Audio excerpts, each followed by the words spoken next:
Muling pinatunayan ang lakas ng pagkakaisa at malasakit ng pamahalaan at kapulisan nang matagumpay na naihatid ang tulong mula sa lalawigan ng Sorsogon para sa mga apektadong residente ng Ginubatan, Albay, kaugnay ng phreatic eruption ng Mayon Volcano nitong nakaraang Sabado, Mayo 2, taong kasalukuyan.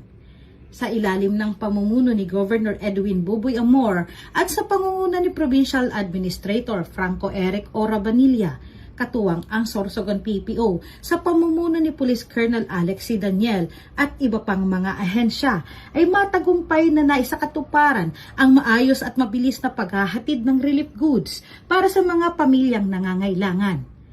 Bilang bahagi ng pagtutulungan, aktibong nakiisa ang kapulisan sa isinagawang repacking ng mga relief goods noong araw ng Linggo upang mas mapabilis ang pamamahagi ng tulong sa mga apektadong komunidad. Ang koordinadong aksyon ng PNP at ng pamahalaang panlalawigan ng Sorsogon ay patunay ng matibay na ugnayan at iisang layunin,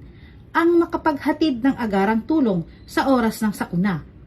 Sa pamamagitan ng sama-samang pagkilos na ipakita ang epektibong disaster response na nakasentro sa kapakanan ng mamamayan.